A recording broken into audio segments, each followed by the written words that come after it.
Thank you everyone for joining us tonight for the speaker session with Dr. McKenzie Isom. We're going to be talking about women in the 1970s country music industry tonight. This is the last program that ties directly into our Women in Old Time exhibit, currently on display for another about 2 weeks. So if you haven't seen it yet and you're in the local area, be sure to come check that out before it comes down on December 31st. My name is Erica Barker. I'm the curatorial manager here at the Birthplace of Country Music Museum. And my colleague, Tony Doman, is also with us tonight. She's going to be running tech for us. And so now, before we get started, I will introduce McKenzie.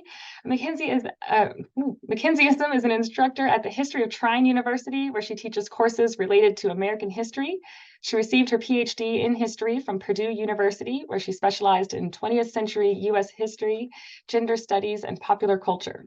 Her dissertation, Rustic Roots and Rhinestone Cowboys, Southern Identity, Authenticity, and the Gendered Construction of Persona in the Long 1970s Country Music Industry, examined the evolution of the term authenticity within the country music industry and its impact on female artists and their careers over time. Her most recent article about Bob Dylan's connections to country music is included in The Politics and Power of Bob Dylan's Live Performance by Routledge Press. And she is also currently working on an article discussing Welsh mythology's impact on Stevie Nicks' lyricism and stage persona that will be included in the Classic Rock and Ancient History published by Bloomsbury Publishing. So we're very excited to have you here with us tonight, McKenzie. Hi, everyone. Thank you for having me. So we'll just jump right into it, I guess. My first question for you is, so our exhibit, I've Enjoyed Women in Old Time Music, kind of talks about challenges faced by women throughout a long period of time, but you've chosen to focus specifically on the 1970s. So I was wondering if you could tell us a little bit more about what it was about the industry in the 1970s that led you to choose this decade as the focus for your research.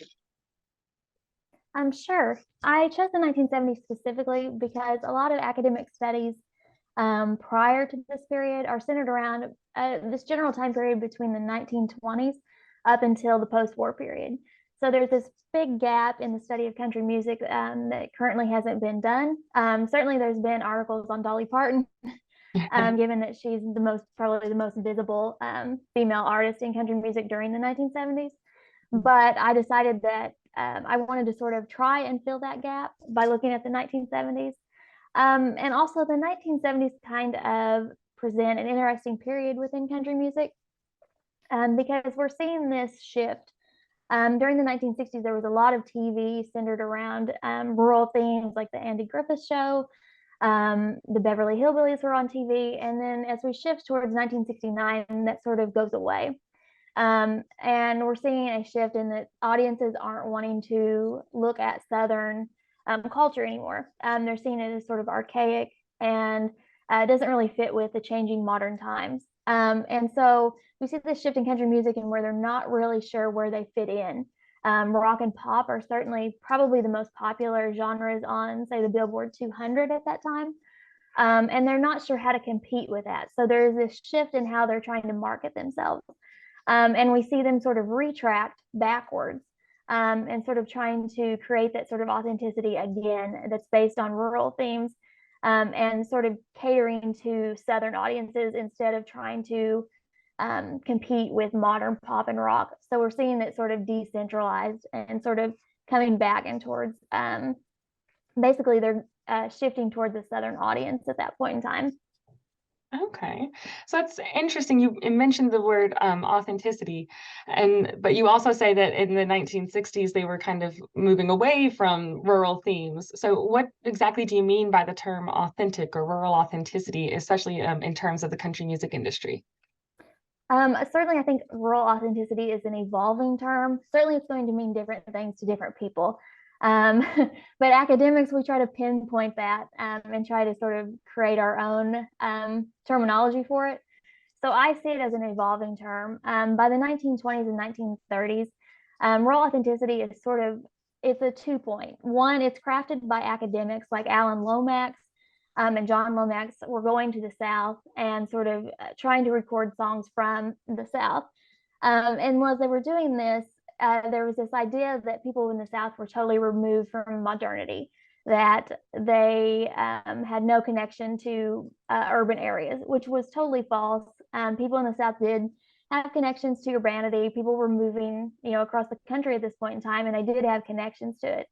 But Alan and John Lomax, certainly other ethnomusicologists, were trying to portray the area as totally remote and sort of isolated. And there's this quote from John Lomax where he's writing back to the record industry and saying, "We're frustrated because these people are coming into the recording studios and they're recording pop songs, just making them sound old." And it was very recognizable at that point in time that, they did have connections to modern pop songs and show tunes, but they were trying to recraft them to sort of create that image of rural isolation.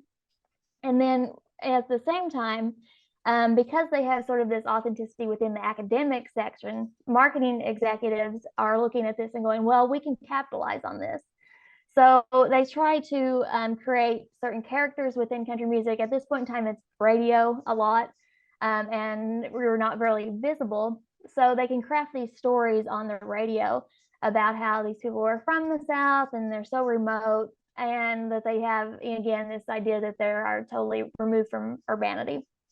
And again, it's false, but because there's no really visible, except how they promote them through photos and things like that, they're able to sort of craft that narrative.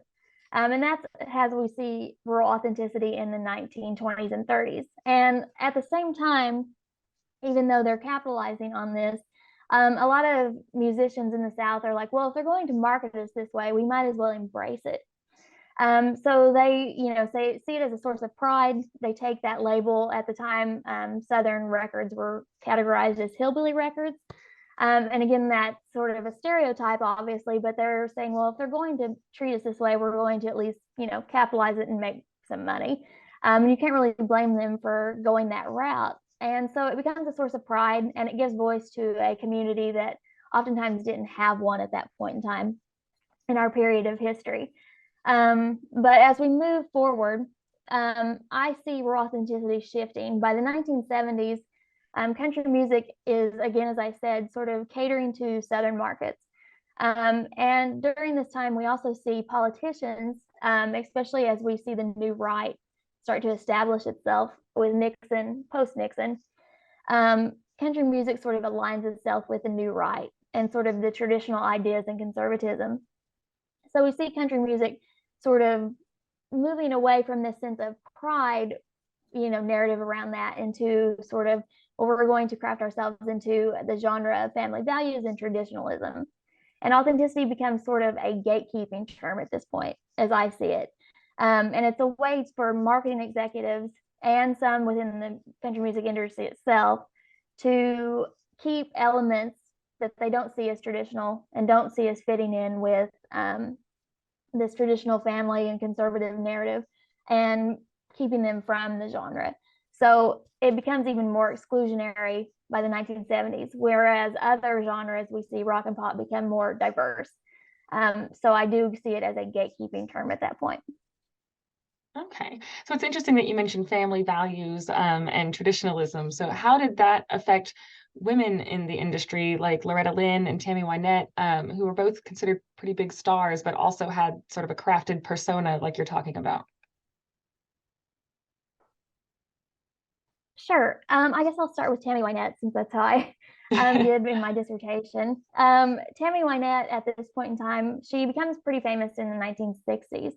And she, prior to that, had been a hairdresser and had been married.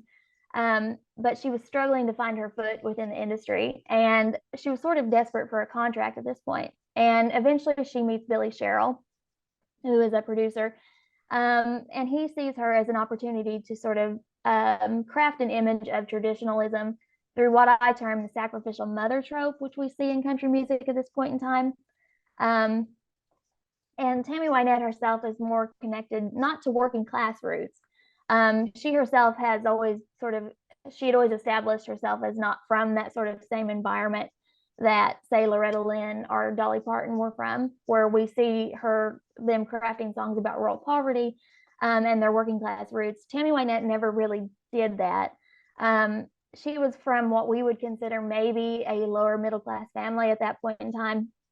Her family owned a cotton farm. and she lived with her grandparents. And she did have quite a different upbringing than Dolly Parton or Loretta Lynn. So we don't see that connection. Instead, Billy Sherrill looks at Tammy Wynette and says, well, you're already married, you have children, we can use that. So her place in country music is sort of predicated on traditional femininity and what I would term as sort of the sacrificial mother. And then as we get later on, it's sort of a refined Southern woman trope as we get towards the 1980s. But this doesn't come out of nowhere. Billy Sherrill had been in the industry prior. He was quite a famous producer at this point in time. And as I was doing my research, I thought, well, where did he sort of come up with this idea of traditionalism and placing that on Tammy Wynette? And part of this is going back towards the 1920s and 1930s, and we're looking at radio. John Lair was a radio producer and host, and he was responsible for finding artists and bringing them on air. And one of the figures that I looked at was Linda Parker, and seeing how she connected to Tammy Wynette. And Linda Parker was not from the South. She was actually from the Midwest and had grown up in a city, but had been singing in bars where John Lair had found her. And he decides to promote her as sort of in this image of, same with Tammy Wynette, as a sacrificial mother trope. And when Linda Parker dies unexpectedly, he just continues. They don't even really mention it in the papers at that point in time. He just sort of places her and her character onto another woman. So she's sort of invisible at that point in time. We don't know, the audiences don't know her history, her true story, and it's just replaced. And we see that a lot with Tammy Wynette in the beginning. Certainly we know more about her career later on, but Billy Sherrill was like, well, we'll just craft this. No one's going to have to know anything about you. Obviously, when tabloids become quite popular, that changes. But we see that sort of with her. And also in the 1950s and 1960s, we see this shift in the media as well. As the post-war period, there is this shift in America about wanting to return to a normal sort of traditional values. And specifically, I looked at the Tammy film series with Debbie Reynolds, and we see this image of her being transformed back from a country girl into a modernized sort of traditional wife and mother. And it's ironic because Tammy Wynette's name is not Tammy Wynette, it's Virginia Pugh, which Billy Sherrill decided to change her name, and he based that on the Tammy series. So we see this sort of coming together to form who Tammy Wynette was early on in her career. And Billy Sherrill had a lot of control over Tammy Wynette and what she was able to record. She herself, unlike Dolly Parton or say Loretta Lynn, was not necessarily a strong songwriter in her own right. She usually relied on Billy Sherrill to pick her songs. Later on, it would be a collaboration between George Jones and Billy Sherrill who would pick her songs.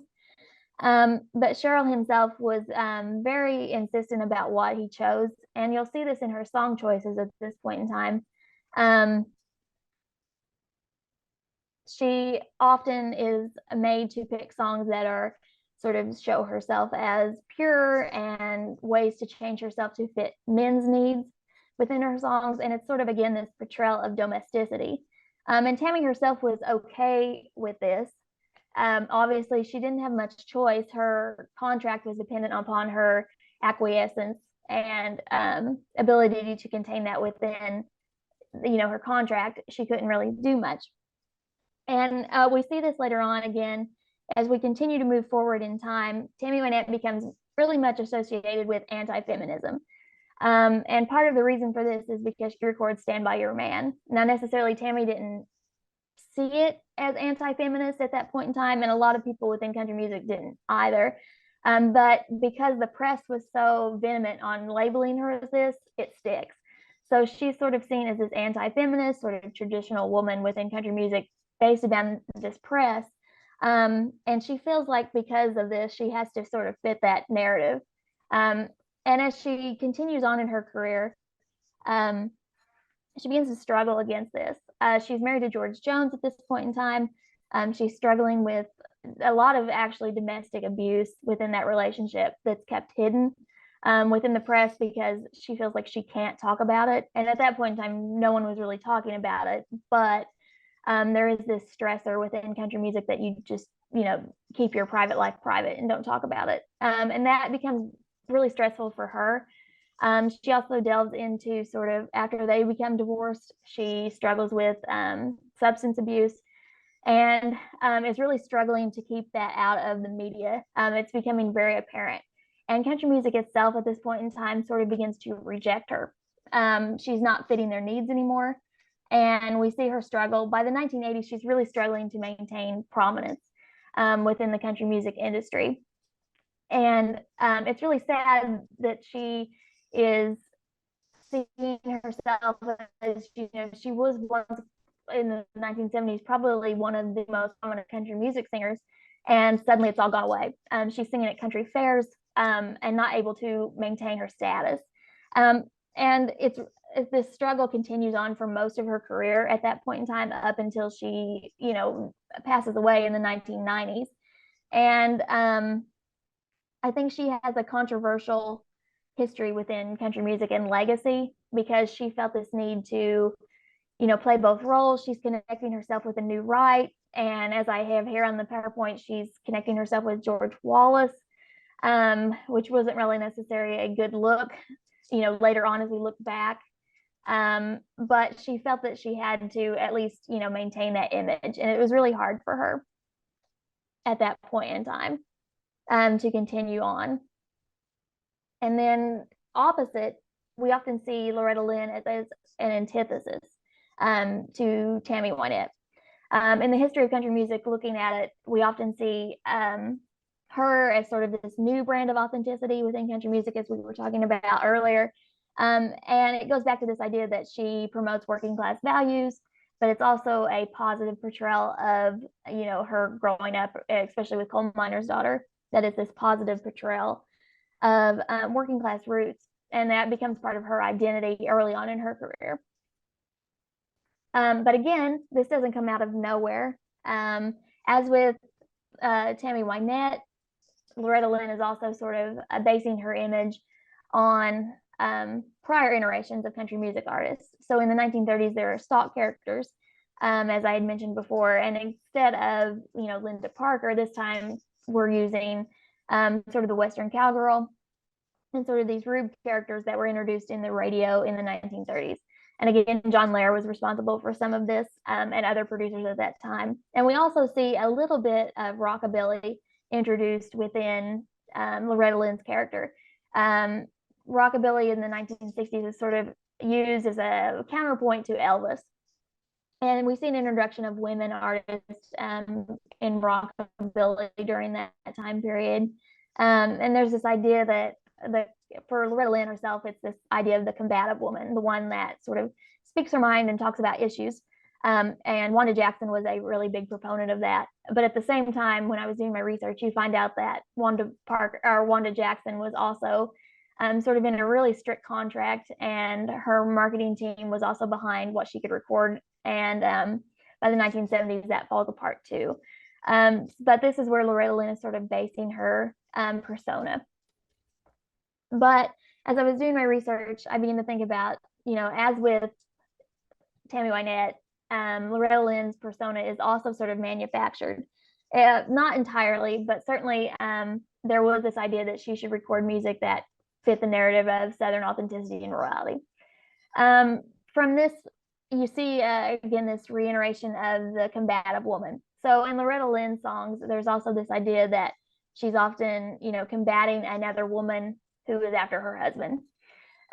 So there's this idea that she blames the other woman. That's a breakdown of the nuclear family. And again, this comes back towards normative gender roles and Southern sort of stereotypes about women being combative and violent.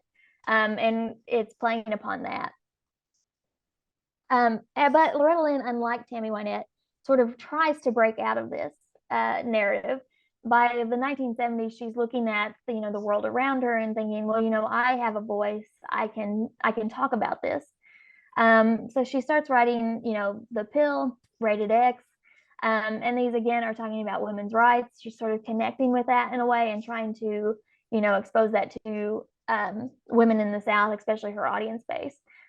These songs actually get banned in country music radio, and they're seen as pretty controversial. And there is this idea within country music, they're like, oh, she's, stepping outside the box that we placed her in. This is problematic. Um, and they're like, what are we going to do, to keep her in the limelight, but also sort of control her? And they really don't have to do anything, because by the 1970s, in the later period, her story is being introduced within the media at that point in time. And in Coal Miner's Daughter, especially, we're seeing her story play out in Hollywood, and it becomes very popularized in this idea of, the American dream and how someone can move out of the South and work forward based upon that. And she becomes sort of this narrative of, working class roots, but also a way to establish herself outside of those. And it sort of places her back within that box, and she's sort of unable to escape that. That becomes her identity, and rather than her telling her own story, someone else is sort of telling them for her at that point in time. Okay. Could you talk a little bit more about some of the specific challenges that kept women like Tammy and Loretta, who we think of as these big stars, from being able to break out of those personas?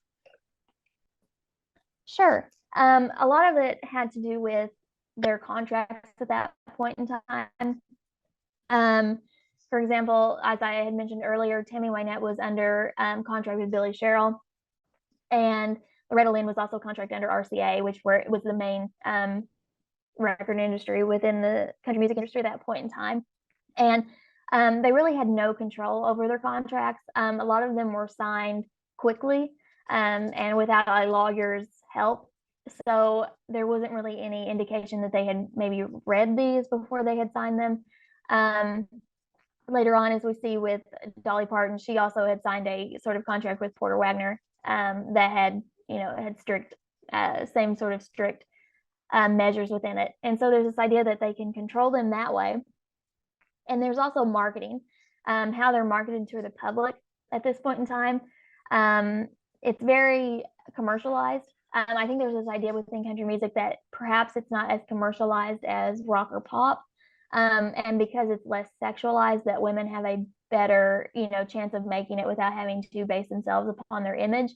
But country music itself is very image based, and they were marketed in these roles and were expected to maintain them. And there was this sort of indication, as I was talking about with Tammy Wynette, when she's suffering, with a sort of substance abuse and domestic abuse at the hands of her husband. She is unable to talk about it, and she, at one point in time, wrote a police report against George Jones that just appeared because somebody in the police they said it would look bad for George Jones. So we're seeing this sort of a lot of pressure from both inside the country music industry and outside within, say, it was in Nashville at this point in time, the Nashville community itself, that they need to sort of maintain that status, and that if they move from that status, their career is in jeopardy. So there is a lot of external and internal pressure to keep these standards going. Interesting. So you also mentioned earlier the sort of idea of the American dream was changing around this time, and also the South itself is being marketed in a sort of specific way. So how did that affect the music industry and how people viewed the genre of country music, and how the genre viewed itself?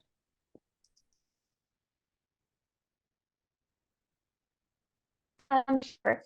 So as I mentioned earlier, in the 1960s, country music and Southern media were sort of a big business. In the 1960s, we see Mom, Paul, Beverly Hillbillies, Andy Griffith. I mean, a really, really popular genre.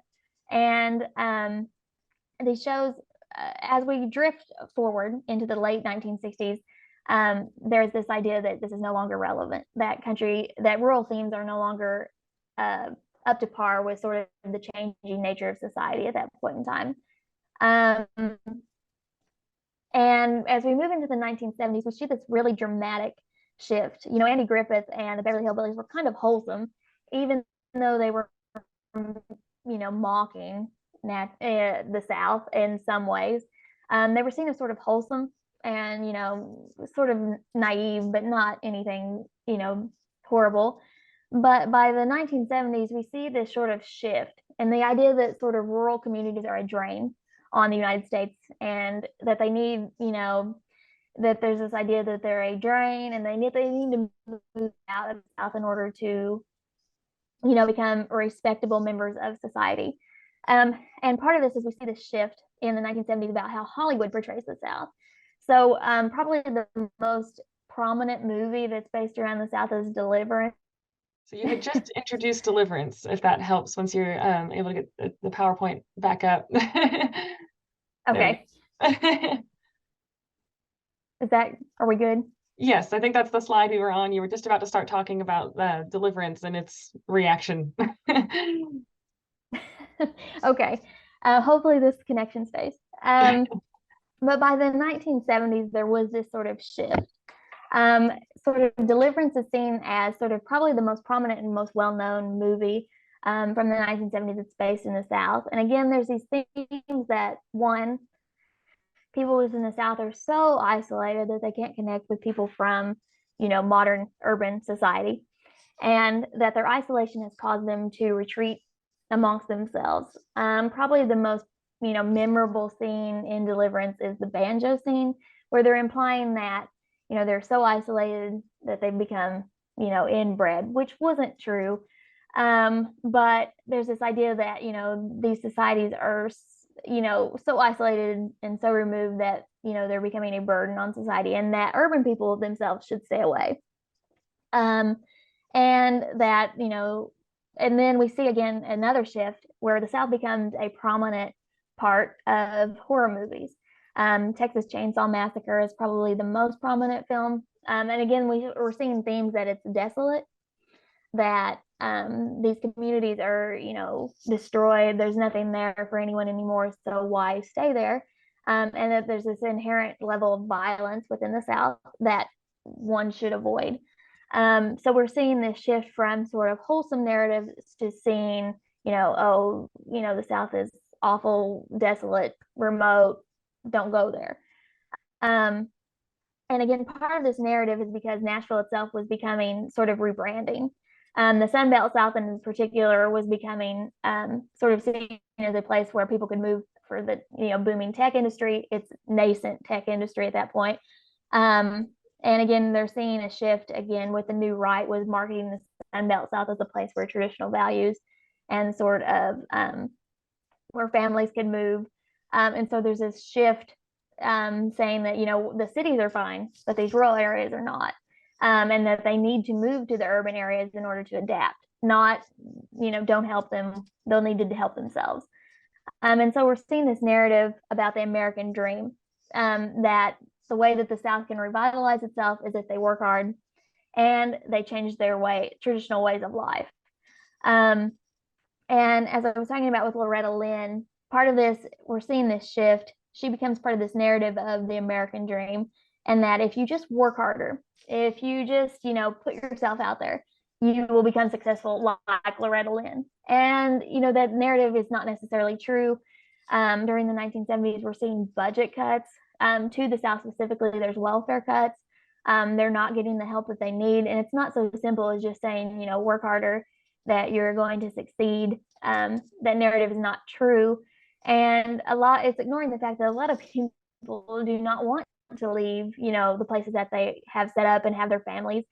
And as I've mentioned here in this PowerPoint, that Loretta Lynn is also sort of juxtaposed with Norma Ray at this point in time, and talking about how Norma Ray herself is not able to succeed in her job and unionize until she adapts to sort of these normative ideas of, modern America, middle-class society, that she's rejected her traditional rural upbringing and is able to now succeed because she has transitioned. So there was this shift that, the South is not necessarily the place to be, especially the rural South. But with, advancement in working culture, that they can succeed, which was not necessarily true, but that was the shift in the narrative at that point in time. Okay. So another thing I want to make sure we have a chance to talk about while we've got you with us here tonight is Dolly Parton. So you touched on her a little bit earlier, and one of the themes that we have in the exhibit is the concept of the girl singer. And we used Dolly Parton and her role on Porter Wagner's show as our sort of example of that. But I wondered if you could go into a bit more detail about that concept of the girl singer and Dolly Parton's early career. Sure. As you had mentioned, Dolly Parton was a duet partner for nearly during her early career. And as I was studying Dolly Parton, there's a lot of emphasis on Dolly Parton as sort of the modern female country music singer, as being able to sort of break away from that traditional narrative that Loretta Lynn and, say, Tammy Wynette had. But her early career was often very similar to Tammy Wynette and Loretta Lynn's, in that she was branded as sort of a sidekick to Porter Wagner. And part of this had become from her early training at Monument Records. When Dolly Parton first came to Nashville in the early 1960s, she was contracted by Monument Records, and they put her through a training school, actually. She was taught how to dress, how to act on camera and during interviews.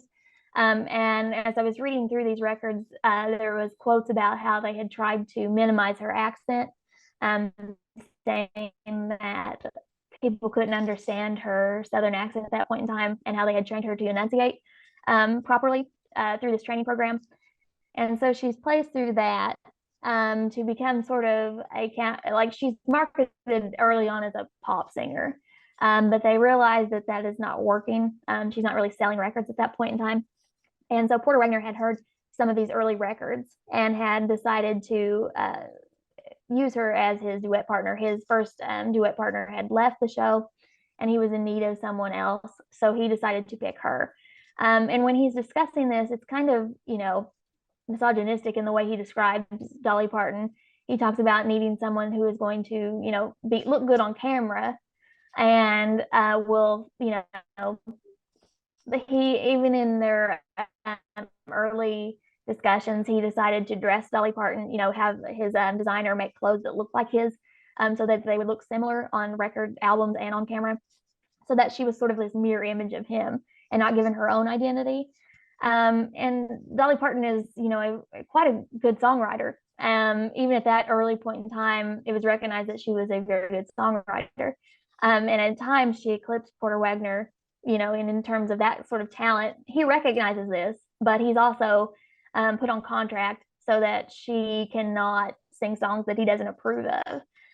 So her albums early on are all chosen by him. She has very little control, and he also has stock in her songwriting. So anything that she sells, he gets a portion of. And so she becomes sort of seen as an extension of him rather than her own solo identity. And I think that's often ignored when we're discussing Dolly Parton. She really struggled against that for nearly a decade of her career. And it's a big part of why she is the star she is today, because she saw the struggles and wanted to make sure that she did not fall back on that. So you mentioned that she's sort of seen as a transitionary figure. Would you agree with that she's sort of that turning point? And what was it that she did differently? Like, how was she able to subvert some of those restrictions that other artists at the time were held back by? Sure. Some of Dolly Parton early on, after she breaks away from Porter Wagner, there is a lawsuit. And she ends up owing him almost $1 million in retroactive funds for her songwriting. He says that she had, stolen some of his songs, and that she was responsible for that. And so the courts agree with him, and she ends up owing him almost $1 million. So at that point in time, she is basically saying, I have nothing to lose. And she herself, in a different way than Tammy Wynette or Loretta Lynn, she's still pretty young at this point. She's only 30, conventionally attractive. And she decides, well, if people are going to focus on that, then I am going to branch into other parts of music. And she moves into the pop sector because, at this point in time, her only major, probably most well-known album had been Jolene and I Will Always Love You. And that had only sold 20,000 copies. Which seems really low considering those are the most well-known, but that's because she was marketed just towards the country audience. And so she decides, well, I'm not making money in the country music department. I need to have RCA market me as a pop singer. And so this is a slow transition. She is still under Porter Wagner's contract until I think 1978. At this point in time, after that, she's able to do, market herself how she wishes. So at that point in time, she's like, I'm free. I can do what I want. And so she herself makes sure that she establishes her own songwriting titles, and she has control over that. So she has control of the copyright. And a lot of her, that's actually becomes quite good for her, because she makes, later on in the 1990s, as we know, Whitney Houston records I Will Always Love You, becomes a super hit. And she has, establishes herself that way through her songwriting. But also she decides, well, there's nothing to lose. I'm just going to market myself. So she starts appearing even, controversially on the cover of Playboy in the late 1970s. She stars in 9 to 5 with Lily Tomlin and Jane Fonda, which was also seen as controversial. But she manages it based upon her own ingenuity, I think. And she just decides, well, I'm going to go for it. And part of this is because she wasn't afraid to join the pop market. And as other female country music artists were like, well, I don't know if I can risk it. Dolly Parton did take that risk. And I do see her as a transition from these sort of traditional narratives that you can't be two sort of artists at one time. And especially as we get into the 1980s, we see this a lot. Reba becomes sort of very popular. Tanya Tucker, in the 90s especially, we see a lot of female country music singers transition to pop, with Shania Twain probably being the most prominent, as well as Faith Hill. So I see Dolly Parton as sort of the leader in that movement particularly. Okay. I like that you mentioned Tanya Tucker, because I wanted to ask about her as well. So she's an interesting case to look at, because she became famous quite young. So could you talk a little bit about childhood stardom, and how especially women who become famous as children sort of navigated the country music industry? Sure. As you mentioned, Tanya Tucker did become famous when she was only 13. She signed a contract in Nashville when she was 13. And when I was doing my research on Tanya Tucker, Britney Spears was in the news a lot at that point in time. And I thought, well, there's this connection here.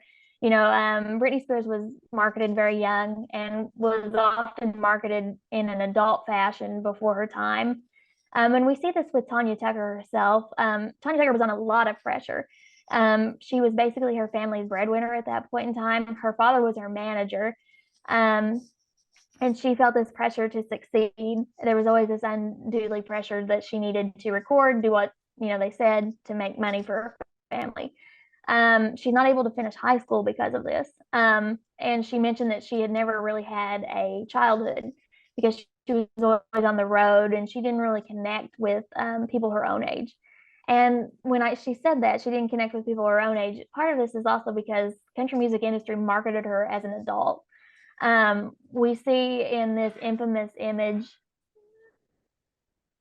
from the Rolling Stone article in 1973, they were kind of implying, that she doesn't have any clothes on at that point in time. And today we would see this as quite controversial. They're marketing her as an adult. Even in 1978, she's an adult, kind of, but we're seeing this transition in her lyrics. And even as a teenager, they're quite adult themed, I would say. And audiences, take that. It's hard. There's a lot of articles in the 1970s related to Tanya Tucker that today we would say, oh, that's inappropriate how we're discussing her. That we should not be talking about teenagers in this fashion.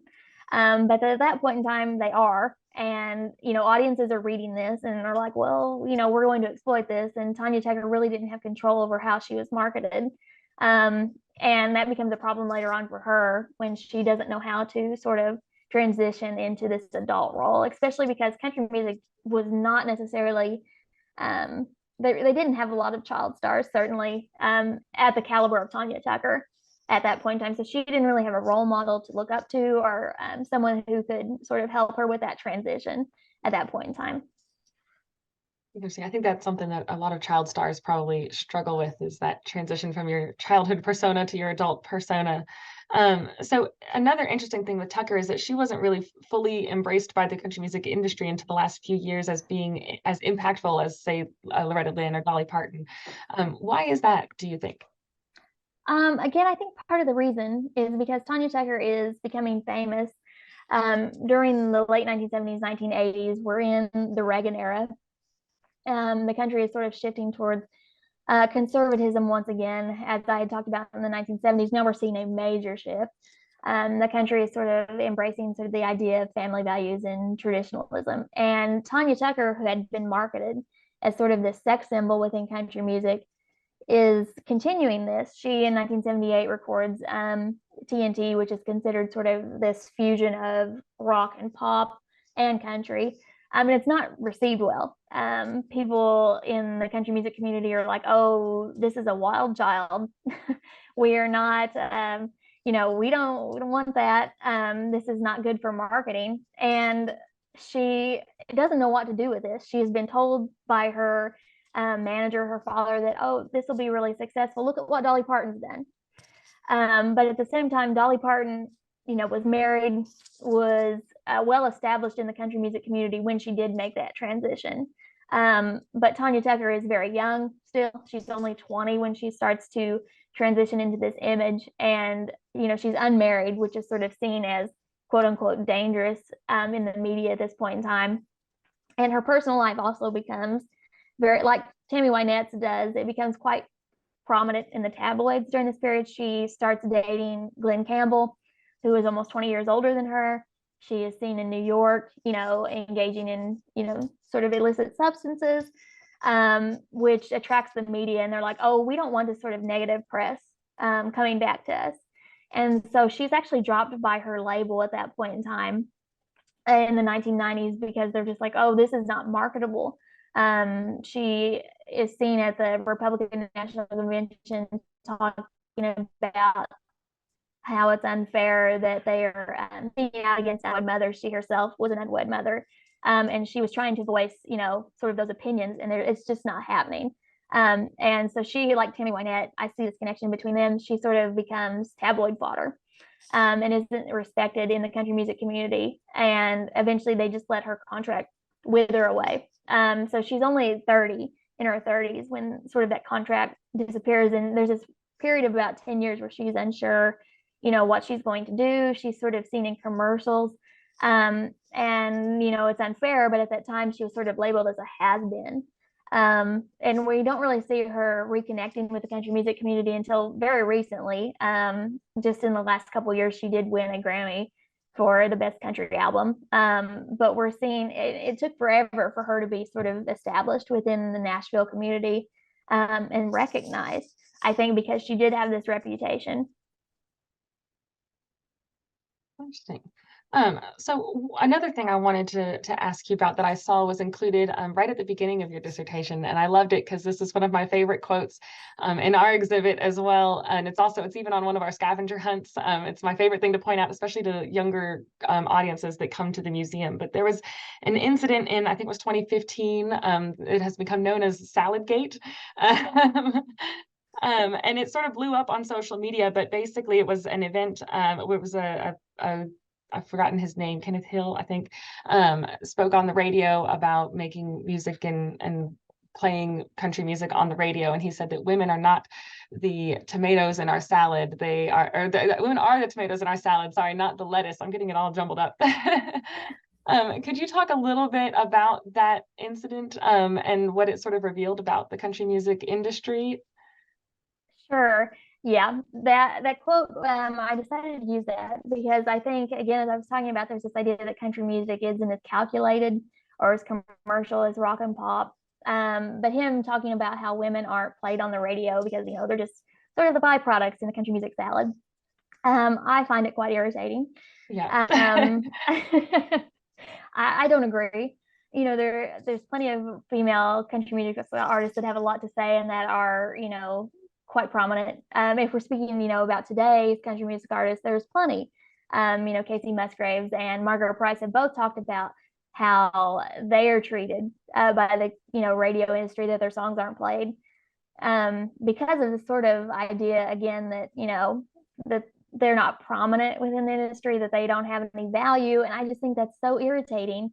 And it's got to be difficult for up and coming female artists to hear that message, and are like, well, what's the point? If I'm not going to get played on the radio, I'm not going to be recognized, then why bother?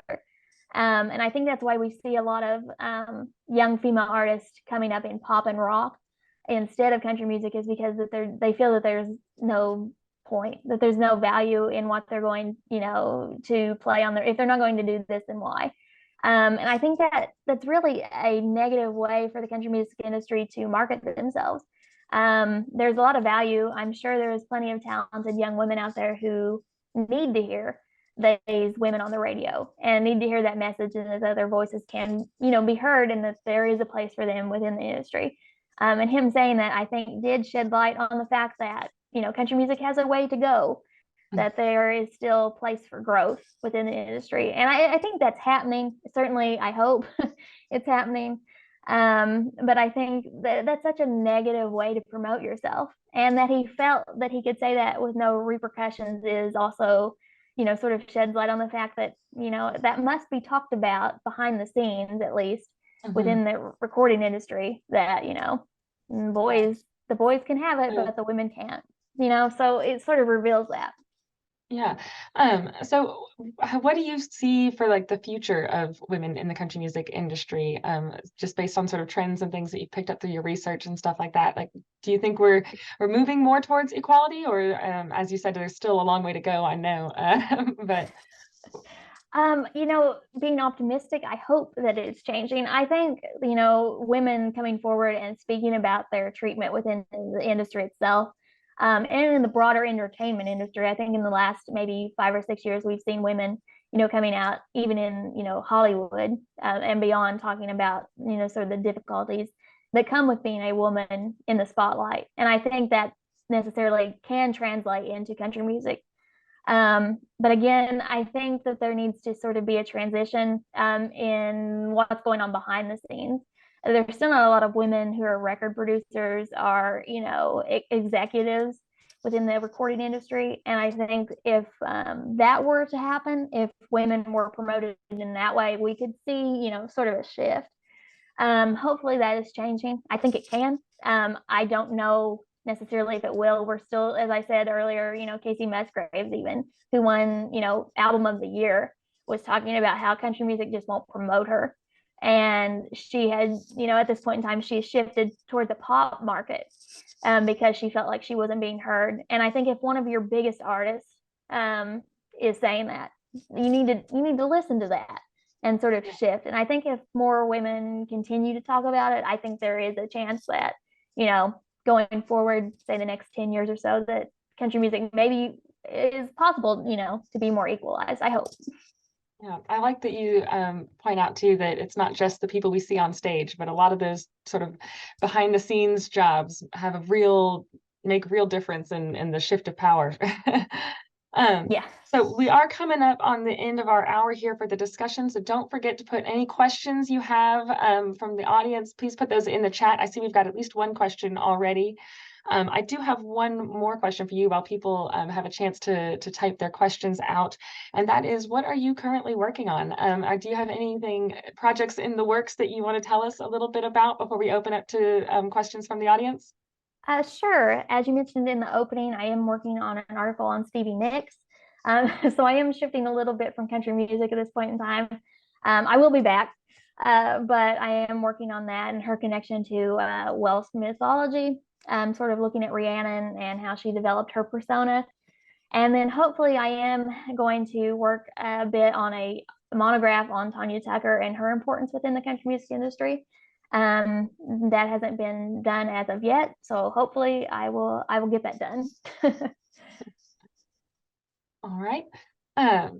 Thank you so much. And let's see, we've got, like I said, we've got at least one question from the audience so far. So this is from Renee, and she would like to know, she said, you talked about the question of authenticity in 1970s country music. What are your thoughts on some of the similar examinations of the idea of authenticity in today's country music, especially in relation to women's recordings and performances? Okay. Well, not to be too controversial, but I think again we're seeing this shift, especially, recently Morgan Wallen, that whole controversy with him being placed back in the media really soon after some of his sort of racial remarks, and how that's been embraced by the country music industry. I think it's problematic, and we're seeing that shift again towards maybe ultra conservatism. It's not the entire country music industry, certainly.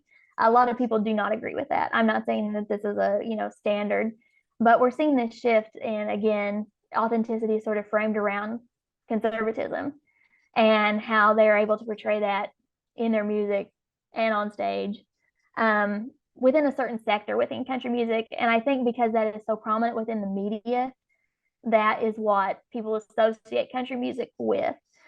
So I don't necessarily agree that that is the entire, concept of authenticity, but I think popular conceptions of what constitutes authentic country music is being sort of reframed now, especially with these more visible notions within the media.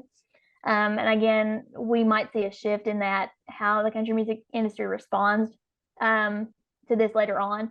But again, I am seeing that shift. Any other questions from the audience? We'll give just a few minutes in case anyone's typing.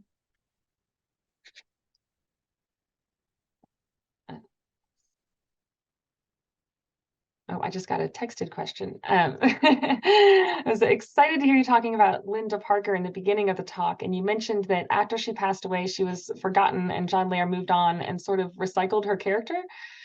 Was there any specific musician that took over her persona? And I actually have an addition to that question because I'm going to add on to it. Okay. Did that happen to any? I've not heard of that happening to anyone else, but do you know of any other instances where personas were sort of passed from one to the other as though the actual person playing it wasn't as important as the character? It's not on the top of my head right now, but it was another woman that he had found that wasn't from the South necessarily. Again, that could easily adopt that. Now, as we move out of the radio industry and people are becoming more, visible in photographs and on film, that's sort of impossible. But at that point in time, John Lair did do that quite frequently. He himself had his own persona that he used. He was a college educated man, but he always portrayed himself as sort of in this rude character when he was on, presenting. Several of the presenters at the radio stations would do that as well. Most of them were also, college educated professionals. I should mention, Minnie Pearl was also college educated, but portrayed herself as in this rude, sort of rustic character. So we're seeing that, throughout country music. But yeah, it was really interesting to see that, someone who had at that time had a successful career like Linda Parker was just sort of consumed by the industry, and no one really knew her story until after she had passed away. It was sort of forgotten. Well, thank you. Oh, we just got another one. When you discuss some of these personas, do they vary depending on region, like Southwest versus Appalachian? Mine particularly was on Appalachian stereotypes, but I do know in sort of Texas, they were using, the Western motifs.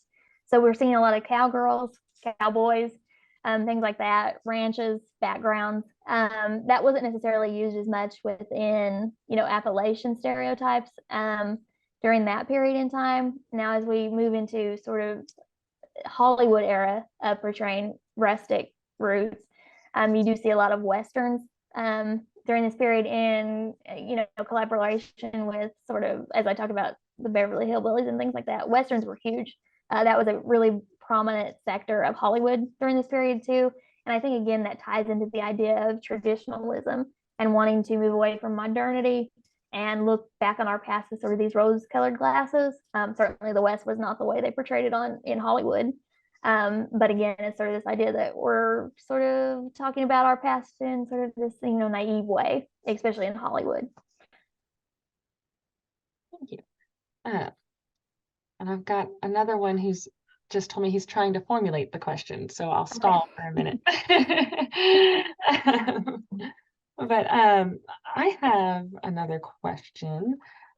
You talked a little bit about going back sort of, I guess, to that authenticity. And Renee had asked this question a little bit about your thoughts on how that, I just lost track of where I was going with that. Hold on. um, Let me rephrase this. Okay. So I guess what I'm thinking of is when you listen to sort of modern country music, one of the complaints I hear a lot, I hate to call it a complaint even, because I actually quite enjoy modern, what we kind of consider popular country music, as well as like the old time and roots music that we tend to focus on here at the museum. But I hear a lot of people sort of talking about the complaint that country music is going in a more pop direction. And yet you've also talked about Casey Musgraves finding success doing that and Dolly Parton finding success with that.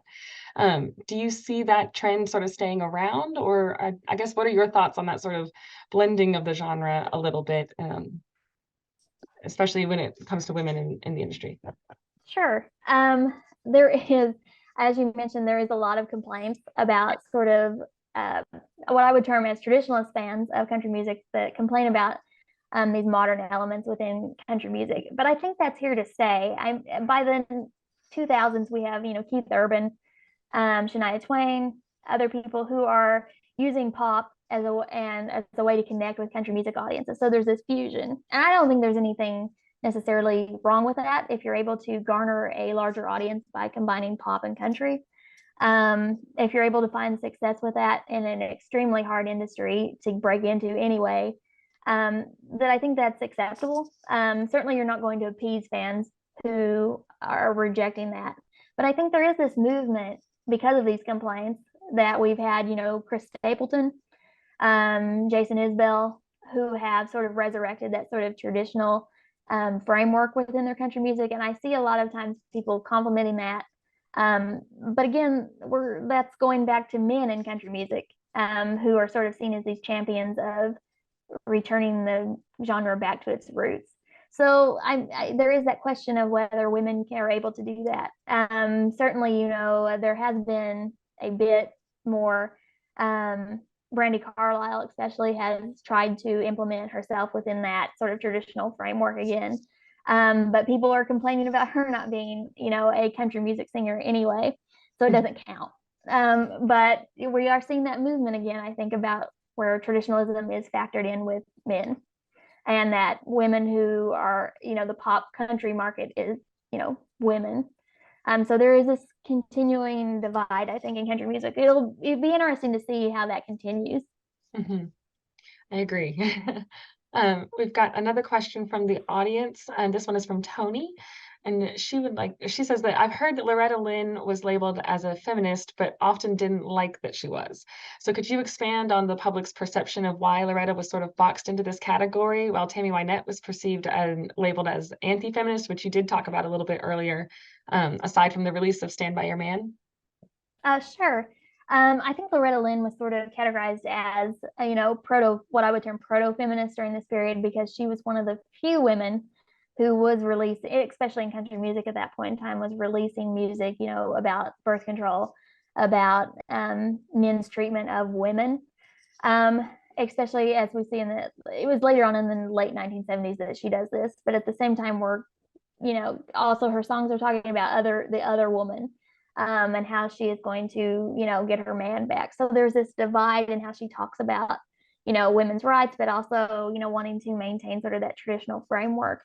And I think she herself had a complicated relationship with feminism, and how it's talked about within the South. I think part of that was just her upbringing, that she had been raised in that sort of environment. And, as she became more famous and was, talking to other women who were in the industry, she was thinking about, how her feminism played a part in her own life. But I think it was complicated for her. She'd married, quite young as a teenager, and had been sort of stuck within that environment. And I think it was, as I said, I think it was complicated for herself, and she didn't really know how to navigate that within the industry. Had those sort of constraints not been on her with her contract, and the release of Coal Miner's Daughter that sort of placed her back within that traditional framework, I would have been interested to see how she would have continued, her recording career. But that just didn't happen. But there was a point in time where she was connected sort of with a traditional sort of less radical form of feminism. Well, thank you. And I'm not seeing any more questions, so we'll go ahead and wrap up. But thank you so much for talking with us tonight. This has been a really great discussion. I learned a lot about all four women. So where's I do want to say just a few things before we wrap up the evening, and that is to talk a little bit about some of our upcoming events here at the Birthplace of Country Music. You can find out about all of our events on our website, thebirthplaceofcountrymusic.org, on the events page. First, we hope that you'll join us for more speaker sessions next year, including our first one in 2024, which will be on January 16th. And we're going to be talking with Holly G from the Black Opry. There's also, as I mentioned at the beginning of this program, that there's still just a little bit of time left to go see our current special exhibit, I've Endured Women in Old Time Music, which is talks about some of these women as well as many, many others, both on stage and off stage, and how they influenced country music and old time music genre. That will be on display through December 31st, and then it's going to be traveling the road. It's a traveling exhibit, so we're hoping to send it to a few other places as well in the next few years. Also on Radio Bristol on Thursdays at noon, we have our Museum Talk program and also Radio Bristol Book Club on Thursday, December 14th. And we're going to be talking with the Central Appalachian Living Tradition Fellows, Roxanne McDaniel and Stephen Curd. Roxanne is a local musician and Stephen is a fashion designer. Both of them are really interesting people. We got to hang out with them a little bit at the Richmond Folk Festival, so you won't want to miss that episode. And then on December 21st, we are interviewing the Santa Claus Museum, which, if you didn't know that this museum exists, you really should check it out. It's in Indiana and it looks amazing. But we're going to be talking to them on the 21st about some of their programming. And then on December 28th is our book club with the Bristol Public Library. This month, we're reading Grandma Gatewood's Walk, the inspiring story of the woman who saved the Appalachian Trail. And the book club discussion will be followed by an author interview. So be sure to check that out as well. Again, thank you all for coming, and we will be sending out a survey at the in just a little bit here. So keep an eye out for that. And please let us know what you thought about tonight's program. And thank you again, McKenzie, for joining us. Thank you for having me.